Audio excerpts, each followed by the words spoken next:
এখন যে কোনো রেস্টুরেন্টে খেতে গেলে ফ্রাইড রাইসটা আপনারা পেয়ে যাবেন। যেহেতু আমার ফ্রাইড রাইসের প্রশিক্ষণ নেওয়া আছে, সো আপনাদের সঙ্গে শেয়ার করলে কেমন হয়। আসসালামু আলাইকুম।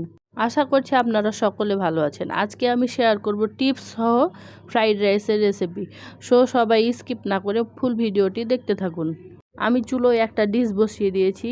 এখানে আমি 1 থেকে 1.5 পোয়া চাল রান্না করব। এর জন্য প্রায় 2 কেজির মতো পানি দিয়ে পানিটাকে একটু গরম করে নিচ্ছি। এবার এটার মধ্যে স্বাদ মতো লবণ ও প্রায় 2 চামচের মতো তেল দিয়ে দিচ্ছি, তাহলে ভাতটা ঝরঝরে থাকে। এই তেলটা অবশ্যই আপনারা দিবেন, আর খেয়াল রাখবেন পানিটা যেন অনেকটা বেশি হয়। পানি বেশি হলে কিন্তু ভাতটা বেশি ঝরঝরে থাকে। এখানে আমি আতপ চাল ব্যবহার করেছি।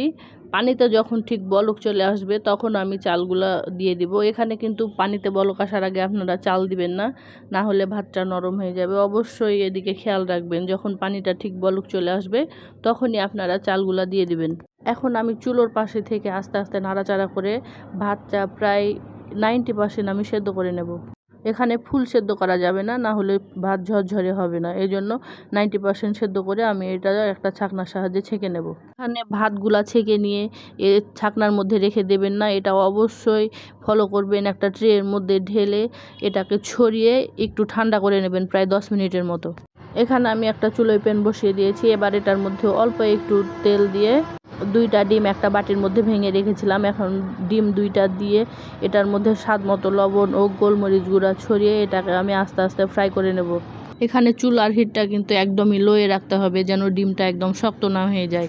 এবার যখন আমার এ পর্যায়ে ডিমটা চলে আসবে তখন একটা বাটির মধ্যে উঠিয়ে নেব। এখানে কড়াইয়ের মধ্যে একটু তেল দিয়ে বেশ অনেকটা রসুন কুচি ছড়িয়ে একটু নাড়াচাড়া করে নেব। এবার এটার মধ্যে অ্যাড করব অল্প একটু শাহি জিরা, ফ্লেভারটা ভালো আসার জন্য। এবার কয়েকটা কাঁচামরিচ দিয়ে একটু ভালো করে নাড়াচাড়া করে নেব। এবার এখানে কিছু কুচি করে রাখা গাজর দিলাম। এবার এটা একটু নাড়াচাড়া করে এটার মধ্যে কেটে রাখা বরবটি দিয়ে একটু নাড়াচাড়া করে নেব। এটা 1 মিনিটের মতো নাড়াচাড়া করে একটু ভেজে নেব। এবার এখানে অ্যাড করছি একদম কুচিয়ে রাখা পাতাকপি। এবার পাতাকপিটা দিয়ে প্রায় এটাও 1 মিনিটের মতো একটু নাড়াচাড়া করে ভেজে নেব। এখানে আমি যে সবজিগুলা ব্যবহার করছি সেম আপনাদের সেগুলা ব্যবহার করতে হবে, এখানে তা না। আপনারা ইচ্ছে করলে ফুলকলি ও ব্রোকলি, ক্যাপসিকাম ও মটরশুঁটিও আপনারা দিয়ে এটা রান্না করতে পারেন। এবার এটার মধ্যে 2 চামচ সয়া সস ও স্বাদ মতো লবণ ও গোলমরিচের গুঁড়া 1 চামচ দিয়ে একটু নাড়াচাড়া করে নেব। এবার এটার মধ্যে 2 চামচ টমেটো সস ও চিলি সস প্রায় 1 চামচের মতো দিয়ে আবারও একটু নাড়াচাড়া করে নেব। এখানে চুলোর হিটটা একদম লোয়ে রেখে আস্তে আস্তে সব রাইসগুলা দিয়ে অনবরত নাড়াচাড়া করে নেব। এখানে 1 চামচের মতো ঘি ছড়িয়ে আমি নাড়াচাড়া করে নিয়েছি। আপনারা চাইলে ঘিটা স্কিপ করতে পারেন। এটা একটু সময় নিয়ে আস্তে আস্তে নাড়াচাড়া করব। এখন কিন্তু চুলোর হিটটা একদমই লোয়ে আছে।